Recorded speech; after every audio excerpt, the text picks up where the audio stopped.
안녕하세요. 저는 10월들하면 치가 떨리는 30대 여자입니다. 요즘 인터넷상에서 시댁욕 많잖아요. 저도 하나 보태려고 이렇게 글을 쓰게 되었네요. 제가 시댁과 결정적으로 인연을 끊게 된 사건이 있어서 이렇게 사연을 올립니다. 지금 생각해도 억울하고 참 어이가 없어서 말이 안 나오네요. 그런데 지금 결과적으로 보면 잘 되었다고 생각하면서도 참 씁쓸한 건 어쩔 수 없나 봐요. 처음에는 시댁에 사랑받고 싶다고 생각한 적도 있었습니다. 제가 사랑하는 사람의 가족이니까요. 제 가족처럼 챙기면 알아주시겠지 그렇게 생각했거든요. 하지만 사람 마음이라는 게 그렇게 간단하지가 않나 봐요. 결국은 상처를 주며 이렇게 인연까지 끊게 된 것을 보면 말이죠. 저와 남편은 5년을 넘게 사귄 장기간 커플이었어요. 그래서 오래 만났기에 서로 집안 어른들도 그리고 서로의 집안 사정도 참 잘 알았죠. 오래 연애를 하다 보니 오히려 집안 어른들이 너희 결혼은 언제 할래? 하고 물을 정도였어요. 가끔 남자친구 집에 찾아가면 어머님이 저를 예뻐해 주셔서 저도 남자친구 부모님께 결혼 전부터 잘 챙겨드렸어요. 오죽하면 저희 엄마가 본인 생일보다 남자친구 엄마를 더 챙긴다는 말을 했을 정도였죠. 저희가 막 결혼 이야기가 나오고 있었을 때 현재 남편, 그러니까 당시 남자친구의 아버지가 돌아가시게 되었습니다. 그래서 저는 홀로 남은 남자친구 어머니를 더 잘 챙겨드려야겠다고 다짐했죠. 그래서 부르면 군소리 없이 찾아가서 굳은 일도 마다하지 않고 해야겠다고 생각하고 무조건 달려갔었죠. 남편은 집안에서 둘째 아들이었습니다. 위로 3살 차이 나는 형이 있었는데 어머니가 아주버님을 정말 많이 챙기셨어요. 뭐 보통 엄마들이 장남을 예뻐하니 저도 그런가 보다 하고 생각하고는 했었죠. 거기다 저희는 결혼하고 아주버님은 아직 미혼이니 그래서 더 챙기나 보다 했는데 남편 말로는 어릴 때부터 자기보다 형을 더 예뻐했다고 말을 하더군요. 당시에는 뭐 그런가 보다 하고 넘겼네요. 겉으로 보기에는 그렇게 차이가 나지도 않았고 혼자 있는 아들 챙기는 건 당연해 보였기 때문이죠. 그런데 아주버님이 결혼할 여자를 데려오면서 평화로웠던 분위기가 달라지기 시작했어요. 아주버님께서는 저희가 결혼한 지 3년 차에 여자분을 집으로 데려오셨어요. 그전까지 며느리는 저 혼자였기에 거의 제가 큰며느리 역할을 해왔어서 아주버님이 집에 여자분을 데려온다고 하셨을 때 가장 좋아한 게 바로 저였습니다. 그래서 그날은 오전부터 어머니와 함께 새 식구를 맞을 준비를 부지런히 하게 되었습니다. 어머니도 아들이 30대 후반이 되어서 여자를 데려온다고 하니 얼마나 공을 들이시는지 잔치상 부럽지 않게 상을 차리고 싶으셨는지 장거리를 한가득 부셨습니다. 저희는 갈비에 잡채에 전까지 붙여서 정말 한상 가득 음식을 해놓고 새 식구가 오길 기다렸죠. 그리고 아주버님이 형님의 손을 잡고 현관문으로 들어오는데 여자분이 온몸을 명품으로 휘감고 있는 겁니다. 눈에 띄는 명품도 있었지만 나중에 찾아보니 명품이었던 제품도 있었던 것 같아요. 제가 명품에 눈이 어두워도 이건 딱 명품이라고 하는 것도 몇 개씩이나 있었죠. 저는 그때 대충 아주버님이 부자를 만나고 있다는 건 듣긴 했지만 머리끝부터 발끝까지 귀티가 좔좔 흐르는 형님을 보고 놀라긴 했습니다. 보통 부자가 아니라고 생각하게 되었거든요. 어머님도 처음 보는 큰며느리감이 반가우신지 손을 맞잡으시고 환하게 웃으시는데 저도 좋았습니다. 딱 그때까지는 그랬어요. 새 식구가 들어온다는데 나쁠 리가 없잖아요. 식사하다 보니 모자란 음식이 있으면 저는 부지런히 상으로 음식을 퍼나르느라 정신이 없었어요. 어머님이 갈비가 모자란다고 하자 저는 일어나서 갈비를 퍼오는데 거실 상에서 화기애애한 웃음소리가 퍼지고 있었죠. 자세히 들어보니 형님께선 혼전 임신을 했다는 소리였습니다. 저는 순간 3년 넘게 임신을 하지 못하고 있었기에 저도 모르게 어깨가 움츠러들더라고요. 그래도 어쩌겠어요. 집안의 축복인 건 맞죠. 하지만 저를 속상하게 했던 건 형님의 임신 소식이 아니었습니다. 바로 너무도 바뀌어버린 어머님의 행동이셨죠. 제가 갈비를 상위에 내려놓자 어머님이 형님의 손을 꽉 붙잡고 말씀을 하셨어요. 어머, 요즘은 아이를 다 혼수로 가져온다더니 참말이네. 정말 예쁘기도 해라. 우리에게 오자마자 장손까지 만들어 오고. 고생했다. 여기 갈비 먹어라. 잘 먹어야 아기가 잘 자라지. 그때 저희 남편이 제 눈치가 보이는지 갈비 한 조각을 제 밥그릇에 올려놓았어요. 아이를 가지기 위해 그동안 노력해왔는데 아직 가지지 못하고 형이 먼저 가졌다고 하니 제가 신경이 쓰였나 봐요. 갈비는 우리 자기도 좋아하니까 많이 먹어. 요리 만들고 준비하느라 고생했어, 자기야. 그래도 그 한마디가 얼마나 고맙던지 저는 남편을 향해 미소를 지었습니다. 그런데 어머님이 저를 슬쩍 보시더니 네가 한 게 뭐 있다고? 그러시면서 갈비를 형님 앞으로 밀어놓으셨어요. 순간 남편은 무안해져서 저를 보며 멋쩍은 미소를 지었습니다. 그때는 어머님이 학수고대하던 아주버님이 결혼할 사람을 데려왔는데 기다렸던 아이까지 가졌다는 말에 너무 좋아서 그러시나 보다 했었습니다. 저는 다시 잡채를 가지러 부엌으로 가는데 뒤에서 어머니의 커다란 목소리가 들려왔어요. 어머, 대학병원 의사라고? 내분비과? 아이고, 우리 집에 드디어 사자를 가진 사람이 들어왔구나. 아이고, 장하다. 지훈이 너도 참 용하다. 어떻게 이렇게 귀한 사람을 집에 들여왔다니? 참 우리 집에 복덩이가 들어왔구나. 저는 잔뜩 들떠있는 어머님의 목소리를 들으며 집이 정말 잔치 분위기라고 생각했습니다. 그렇게 분위기 좋게 식사를 마치고 어머님과 아주버님과 미래의 형님은 이제 결혼 이야기를 하셨어요.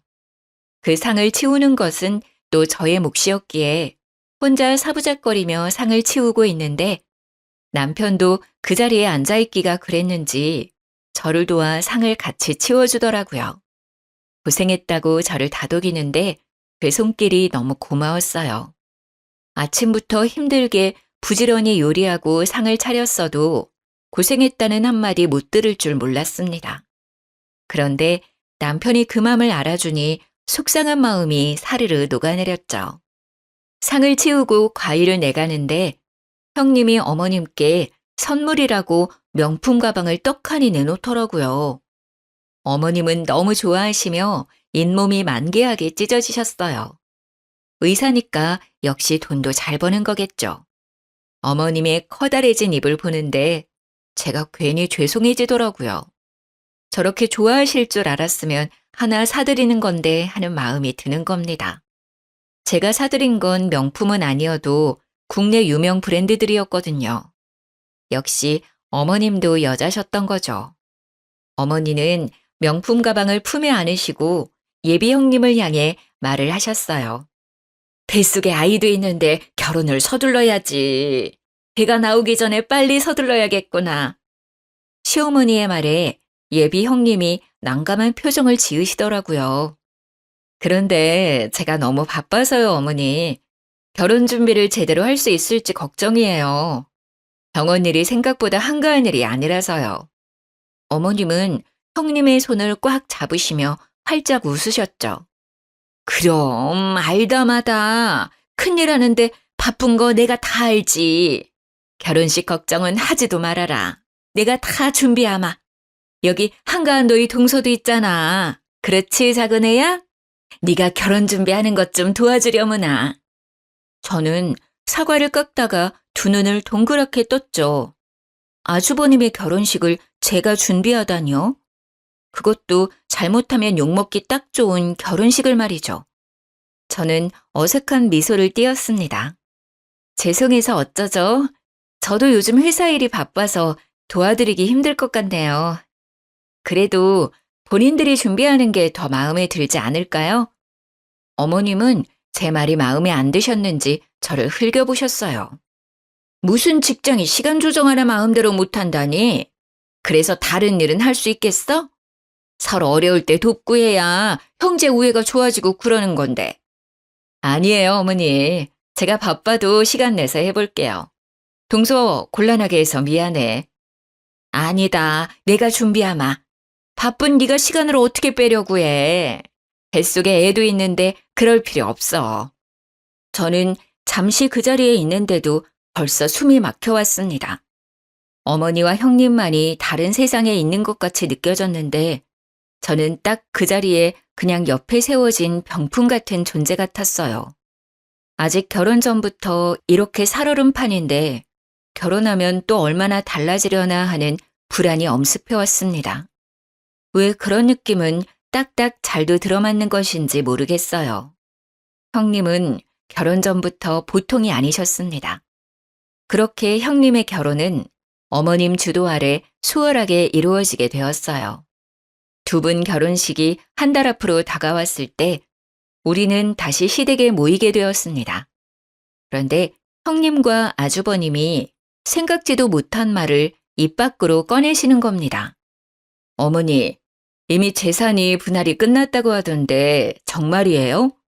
아버님이 동등하게 나눠주셨다고 하는데 그게 너무 불공평한 것 같아서 말이죠. 제사도 저희가 다 지내고 어머님도 저희가 모시는 건데 왜 동등하게 나누었는지 이해가 되지 않네요. 이건 장남이 더 가져야 하는 문제 아닌가요? 저는 형님의 말을 듣고 어이가 없어서 입이 떡 벌어졌어요. 저희가 결혼 전에 아버님은 이미 아주버님과 남편에게 재산을 동등하게 나누어 주셨습니다. 시댁은 재력가까지는 아니지만 상당한 부동산 재산이 있었고 당시 저도 예비 며느리 자격으로서 그 자리에 있었고요. 아버님은 아주버님에게 장남이라는 이유로 지역 상권도 월등히 좋은 신축 건물을 주었고 저희에게는 건물은 규모가 크지만 오래되고 상권이 안 좋은 건물을 주셨었습니다. 그때 당시에 아주버님도 그것에 만족하셨고 저희 남편과 저도 큰 불만 없이 받아들였습니다. 시세 차이는 별반 다름 없었고 아버님이 나눠주시는 거니 큰 불만도 없었죠. 그리고 아버님은 어머님 앞으로 노후자금이라고 작은 건물을 남겨두셨었습니다. 그런데도 저런 말을 꺼내자 속이 뒤집히는 겁니다. 형님, 그렇게 따지면 이제 저는 시댁에 손 놓아도 되는 건가요? 형님 혼자 시댁 행사며 제사며 다 챙기시려고요? 형님은 저를 보며 고개를 끄덕였습니다. 당연하지. 장손인데 내가 책임져야지. 그러니까 우리가 재산을 더 가져야 하는 거 아니겠어? 이건 너무 불공평하잖아. 앞으로 고생은 나하고 우리 그이가 다 하는 건데 앞으로 어머님도 책임져야 하고. 그런데 그때 아버님이 그런 것까지 생각하고 좋은 상권의 신축 건물을 아주버님께 남겨주신 거잖아요. 이제 와서 그것을 따주시면 저희가 너무 어이가 없어요. 시세만 같다 뿐이지 두 건물 사이에는 엄연히 차이가 크게 나요. 거기다 어머님께도 건물을 남겨주셨고요. 그래도 이거는 말도 안 되지. 원래라면 작은 아들은 재산을 물려받을 수 없는 거 아니야? 그런데도 같은 시세라니 나는 말도 안 된다고 생각하는데. 어머니도 그렇게 생각하지 않으세요? 아이고, 작은 애 시끄럽다. 너희 형님 말 어디가 틀린 게 있다니? 너보다 더 배우고 똑똑한 사람이 이렇게 말하는데 그렇게 하는 게 옳으면 그렇게 해야지. 저는 시어머니까지 형님의 편을 들고 나서자 머리까지 피가 끓어올랐어요. 여기서 선을 딱 긋지 않으면 저희가 질질 끌려갈 것 같다는 생각을 하게 되었습니다. 죄송합니다. 지금 이야기는 못 들은 거로 하겠습니다. 싸움도 되지 않을 일 가지고 이게 뭔가요? 이미 아버님이 저희한테 주신 거고 저희는 다시 아주버님께 드릴 마음 같은 건 없습니다. 죄송합니다. 제 말에 갑자기 아주버님이 버럭대고 저를 향해 소리를 지르시는 겁니다. 아니, 재수 씨, 어떻게 그렇게 말을 합니까? 윗사람이 말을 하면 듣는 척이라도 해야 하는 거 아닙니까? 이 사람이 앞날을 생각해서 이렇게 말하는 건데 어떻게 그렇게 딱 말을 자릅니까? 재수 씨가 시집와서 한 게 뭐 있나요? 그렇게 재산에 욕심이 나나요? 저는 재수 씨가 이렇게 속물인지 몰랐네요. 저는 순간 그 말에 어이가 없었습니다. 누가 지금 재산에 더 눈이 멀었는지 모르는 것 같았어요. 지금 재산 이야기 하시는 두 분은 아직 결혼도 안 하신 거 아니에요? 결혼 생활 한참 하시고 힘들어서 이런 이야기 하는 거면 이해라도 하려고 노력이라도 해보겠는데 이건 경우가 아니죠. 너는 윗사람한테 무슨 말을 그렇게 하는 거니? 어? 어디서 배워먹은 버르장머리가 그래. 윗사람들이 아니다 하면 구분구분 말을 들을 연구를 해야지 어디서 따박따박 말대답을 하는 거야. 두 분이 한꺼번에 저를 향해 그렇게 말하니 속이 정말 뒤집힐 것 같았습니다. 어머니, 정말 말 한 번 잘하셨네요. 제가 장남이니까 더 갖는 게 옳죠. 재수씨, 아버지가 주신 건물 주세요 그럼. 이렇게 긴 이야기 할 필요도 없고 서로 얼굴 붉힐 일도 없을 것 같네요. 가만히 우리들의 이야기를 듣고 있던 남편이 이제 참지 못하겠는지 제 손을 잡아서 일으켜 세웠어요. 도저히 가만히 듣고 있기가 불편하네. 이미 그건 아버지가 나와 아내한테 물려주신 건데 왜 형이 주라 말아야? 재산에 눈먼 사람이 누군데 내 아내한테 그런 말을 하는 거야? 이미 끝난 이야기니까 더 이상 할 얘기도 아닌 것 같네. 우리는 그만 집에 가야 할 것 같아. 가자, 자기야. 그렇게 저희는 집으로 돌아왔습니다. 돌아오는데도 정말 두 눈이 시뻘개진 두 사람의 얼굴이 눈앞에 어른거리는 겁니다. 어디서부터 잘못된 것인지 길게 한숨이 쏟아져 나왔어요. 하지만 그때는 그게 시작에 불과했다는 걸 우리 모두 알지 못했습니다. 두 사람은 무사히 결혼식을 올렸고 일주일간 신혼여행을 떠났습니다. 그리고 그렇게 복잡한 타이밍에 저는 그토록 기다리던 임신을 하게 되었어요. 남편은 저의 임신에 너무 기뻐하면서 형님 내외가 신혼여행에서 돌아오면 말하자고 너무 좋아하는 겁니다. 저도 드디어 아이의 엄마가 됐다는 뿌듯함과 함께 시댁을 찾았습니다. 모두가 둘러앉자 남편은 활짝 웃으며 제가 임신했다고 공개를 했어요. 모두 놀라지 마세요. 우리 집에 또 경사가 있어요. 제 아내가 드디어 임신하게 되었어요. 자기야, 그동안 고생했어. 정말 잘했어. 남편의 말이 끝이 나자 형님이 갑자기 대성통곡을 하기 시작하는 겁니다. 통곡은 점점 심해지더니 자지러질 정도로 눈물을 펑펑 흘리는데 저와 남편은 꿀먹은 벙어리가 되고 말았습니다. 어머님과 아주버님은 형님을 달래는데 저희는 무슨 상황인지 모르니 가만히 상황을 지켜볼 뿐이었죠. 드디어 형님이 진정하자 휴지로 눈물을 닦아내며 저를 쳐다보더군요. 동서, 좋은 날에 정말 미안해. 내가 유산을 해서 동서 임신했다는 소식을 들으니 뱃속의 아이가 너무 생각나서 그랬어. 우리가 재산 가지고 다툰 날 있잖아. 그날 그게 스트레스가 되었나 봐. 나는 그게 그렇게 분란을 일으킬 줄 모르고 꺼낸 이야기인데 형제 싸움까지 번지고 며칠 동안 끙끙 앓다가 아이가 그만. 저는 정말 할 말이 없어서 입을 다물었어요. 그 상황에서 무슨 말을 할 수 있겠습니까? 형님의 말의 뉘앙스를 보면 결국 우리가 재산을 내놓지 않아서 자신이 유산했다는 말이 아니겠어요? 시어머니는 저를 눈으로 흘기시며 입을 비트셨어요. 재산이 무슨 대수라고 뱃속에 장손을 잃어버리게 만들어. 그리고 너는 이 상황에서 임신했다고 그렇게 말하고 싶니? 지금 사람 염장 지르는 것도 아니고. 아이고, 애들이 배운 게 없어서 그런지 눈치도 없네.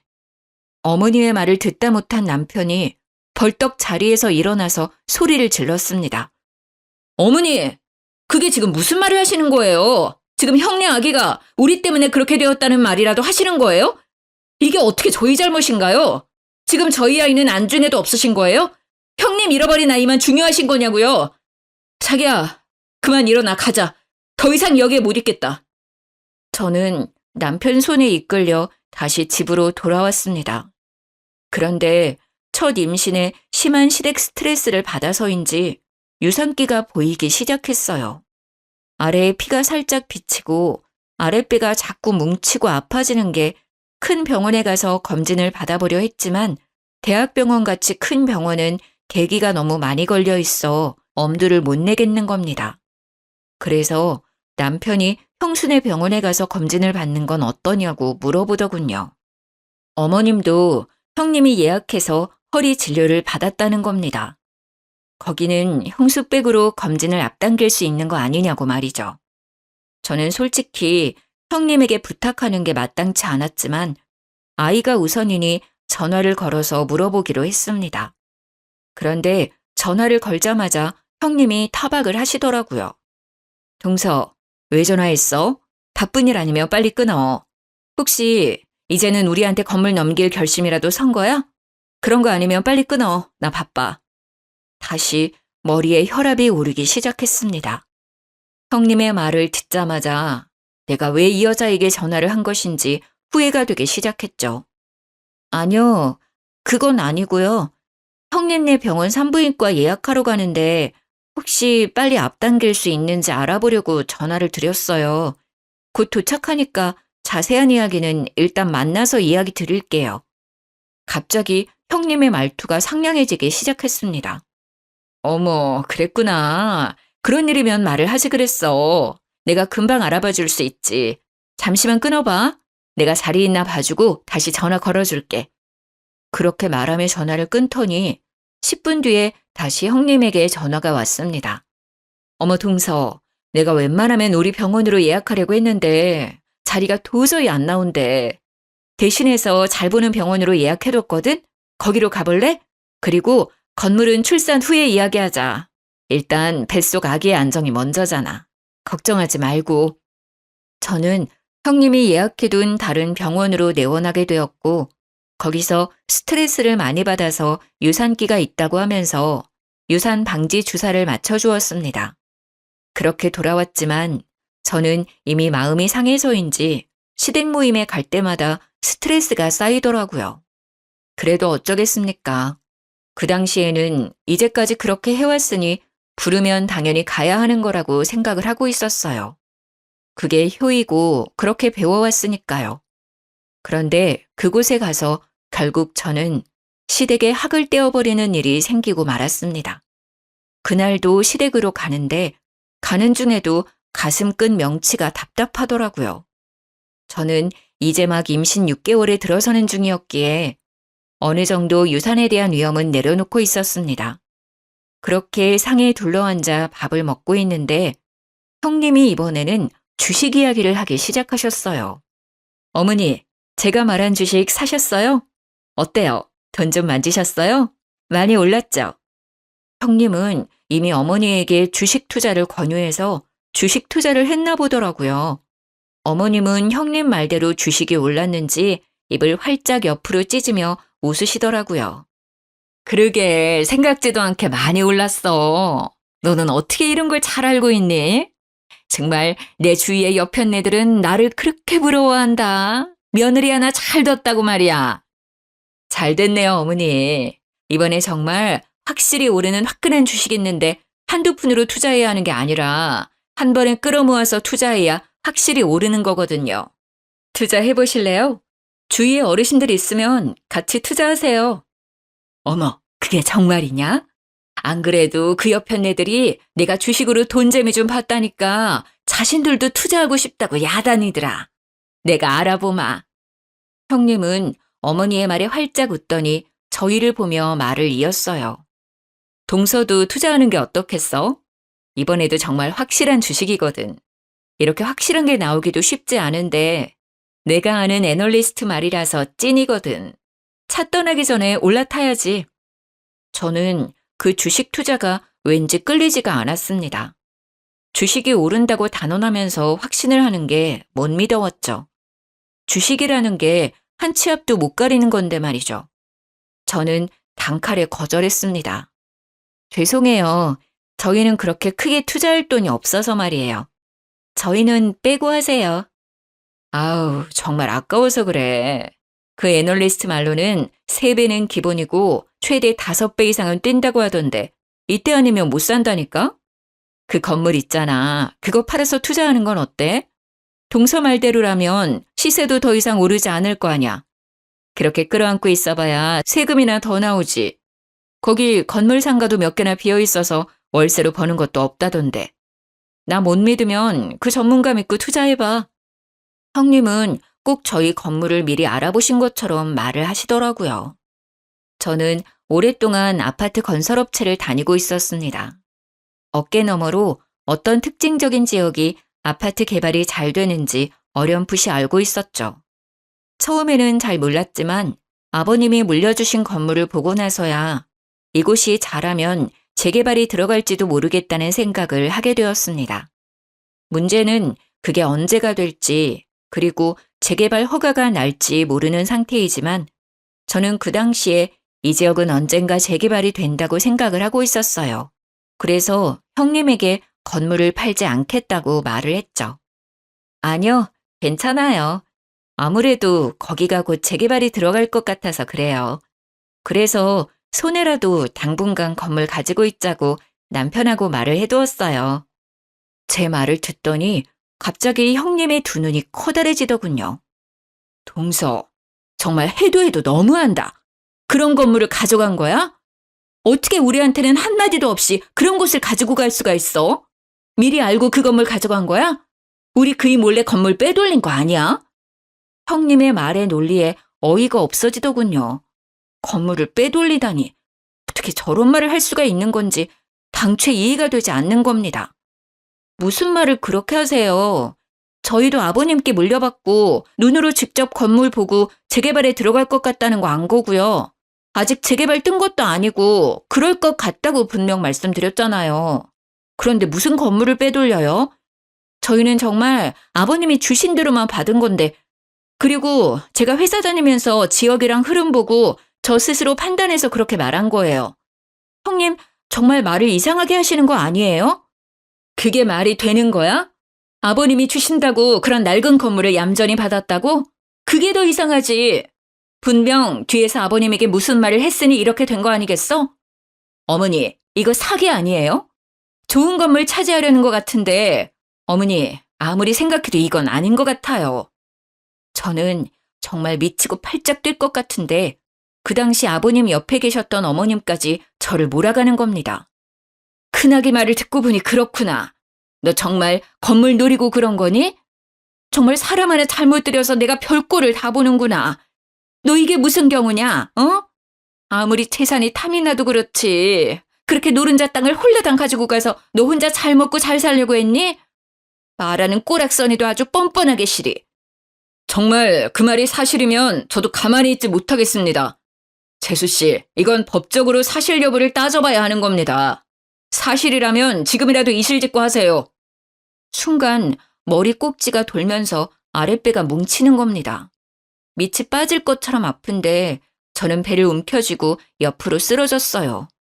어머니는 그 순간까지 저를 보고 타박을 하시는 겁니다.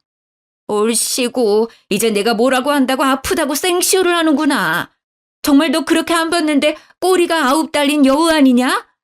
나 몰래 얼마나 너희 시아버지를 구워 삶은 거야. 안 일어나? 씨하지 말고 일어나. 저는 배가 아파서 식은땀이 흐르기 시작했어요. 저를 잡고 있던 남편은 제 손을 꽉 잡고 일으켜 세웠어요. 제발 억지 좀 부리지 마세요. 사람이 쓰러졌는데 계속 그런 이야기가 나옵니까? 자기야, 병원 가자. 이대로 안 되겠어. 저는 남편과 함께 급히 병원으로 향했습니다. 저를 본 의사는 하마터면 조사 날 뻔했다고 도대체 갑자기 왜 이렇게 되었냐고 물어보는 겁니다. 저는 스트레스를 많이 받았다고 하니 자궁 경부 길이가 아주 짧아졌다고 했습니다. 결국 자궁 경부를 묶고도 위험하다고 남은 임신 기간은 병원 침대에 누워 있어야 한다는 겁니다. 서 있으면 밑이 빠질 것 같은 느낌에 배에 수축이 왔거든요.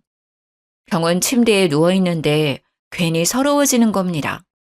보통 다둥이 가진 산모나 이렇게 한다는데 세상 원망이 다 남편한테 쏠렸습니다. 저는 아무 죄 없는 남편을 보고 윽박을 질렀습니다. 나 다시는 시댁 안 가. 이게 뭐야 진짜.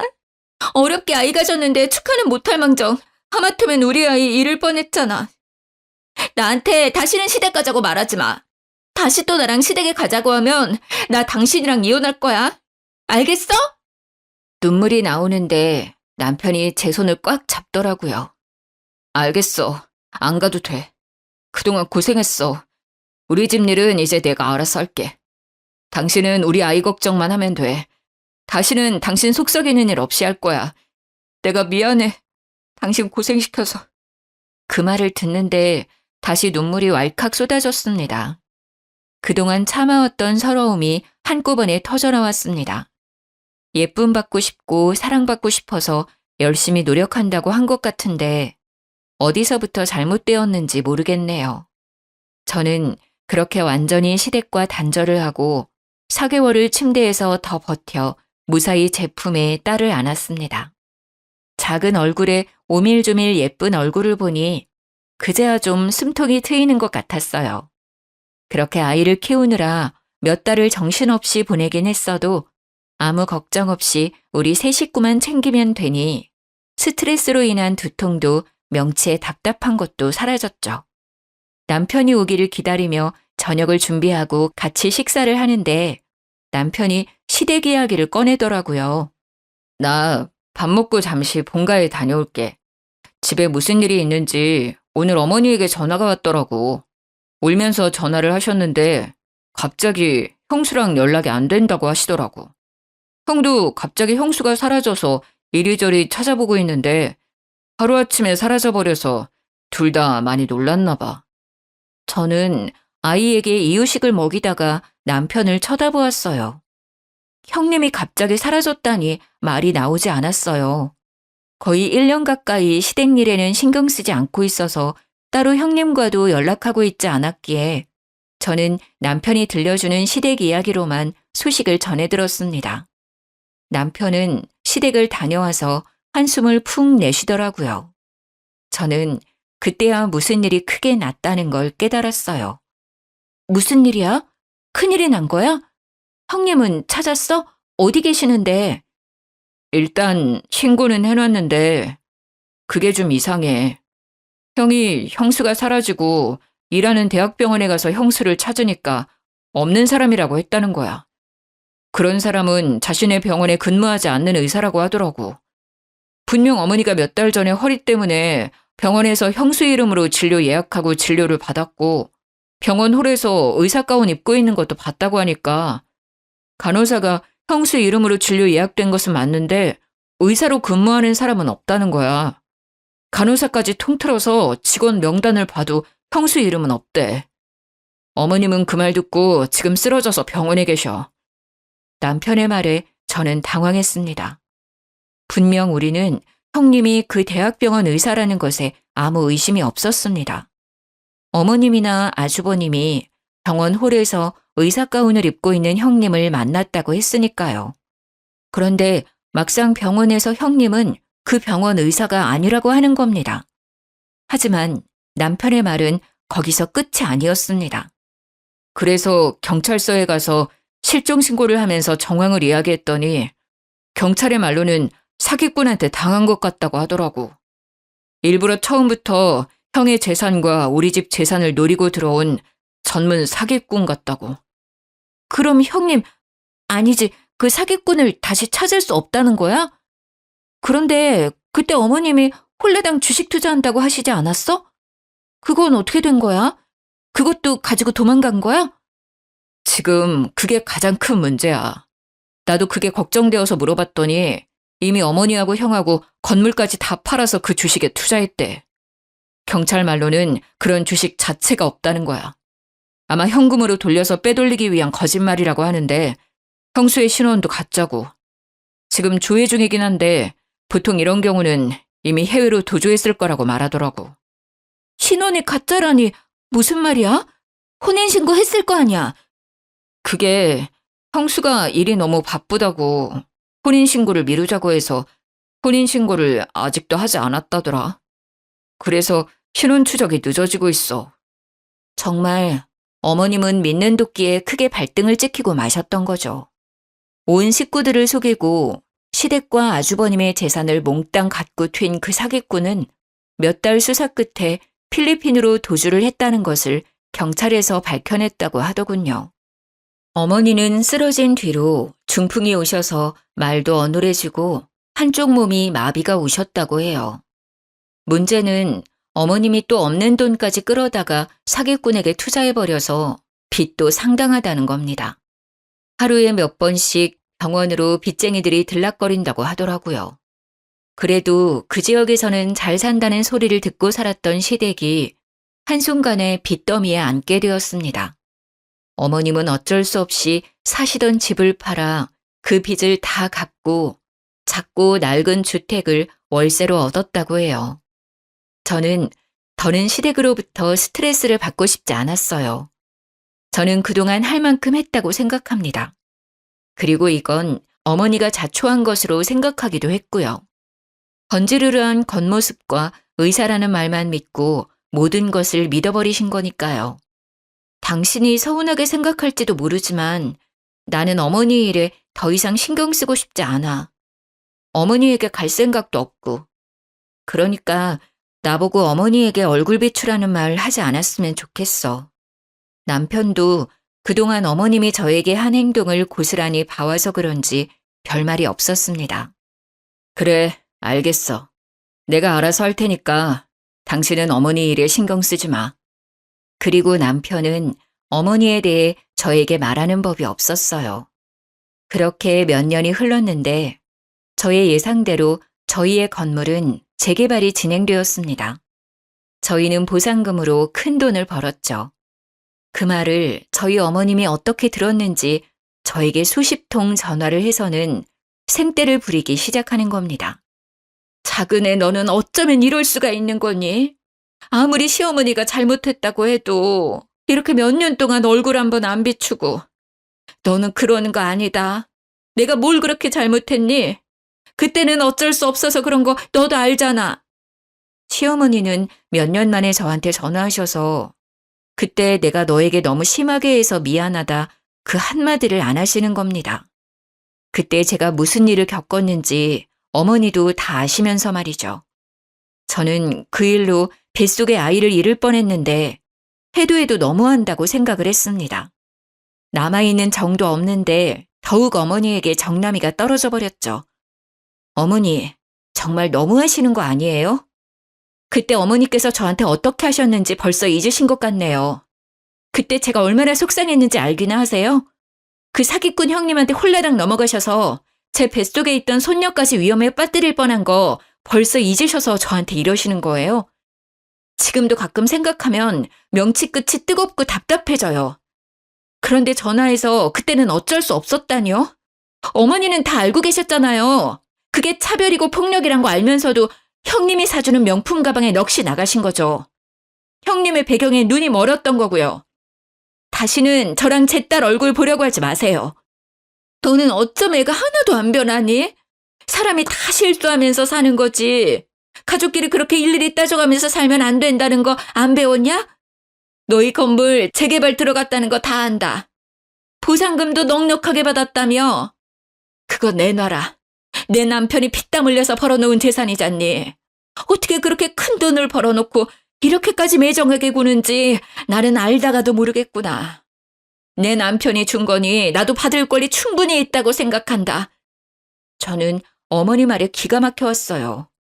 돌아가신 아버님이 피땀 흘려 일구어 놓은 재산을 홀라당 말아먹은 건 어머니면서 저희 건물 보상금을 내놓으라는 겁니다.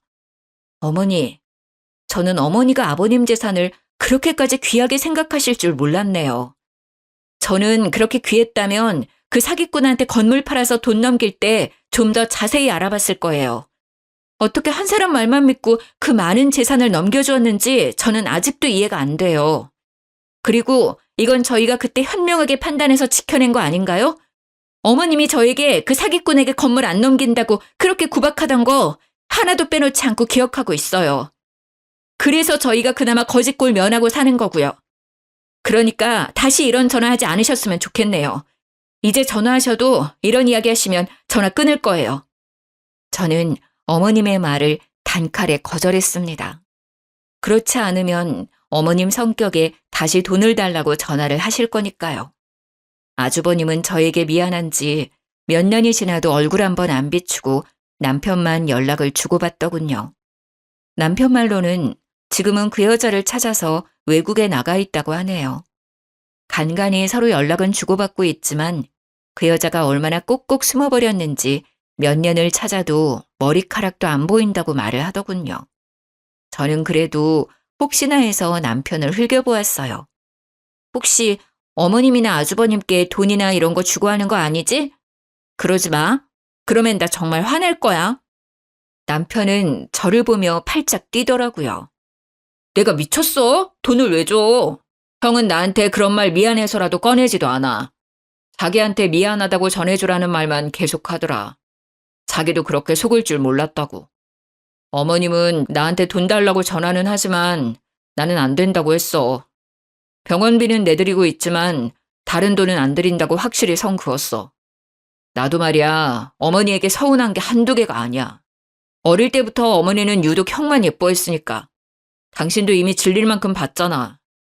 저도 남편이 어머님의 병원비를 내고 있다는 것을 알고 있었습니다. 결혼 전부터 어머님이 아주버님을 알뜰히 챙기는 것을 봐오긴 했지만 어린 시절부터 그런 모습을 봐온 남편도 결혼 후까지 그러니 이제 진절머리가 난 듯 했습니다. 알겠어. 병원비는 내드려야지. 그 정도는 나도 괜찮다고 생각은 해. 하지만 그 이상은 안 도와드리는 게 옳다고 생각해. 그리고 나는 다시 시댁일에는 손대고 싶지 않아. 그건 당신이 이해해줬으면 좋겠어. 남편은 알겠다고 자신의 집일에 신경 쓰지 않아도 된다고 했습니다. 어머님과 완전히 연을 끊고 지낼 수는 없겠지만 그래도 우리 부부는 시댁에 경제적인 도움은 주지 않겠다고 어머님께 확실히 선을 그었습니다. 어머님도 이제는 저희에게 돈을 받아낼 수 있다는 생각은 버리셨는지 저에게는 전화도 더 이상 오지 않고 있네요. 가끔 밖에 나가서 폐지를 주우셔서 생활비에 보태 쓴다고 남편이 말을 해주더군요. 일평생을 곱게 사셨던 분이셨는데 집에 사람 하나 잘못 들여서 고초를 겪게 되신 거죠. 저의 사연은 여기까지입니다. 저는 토끼 같은 딸과 남편과 함께 잘 지내고 있어요. 명절에는 시댁에는 가지 않으니 저희 세 식구는 여행을 다니고 있습니다. 아마 그런 일이 없었다면 저희도 다른 집들처럼 시모도 함께 여행을 다녔을 수도 있었겠죠.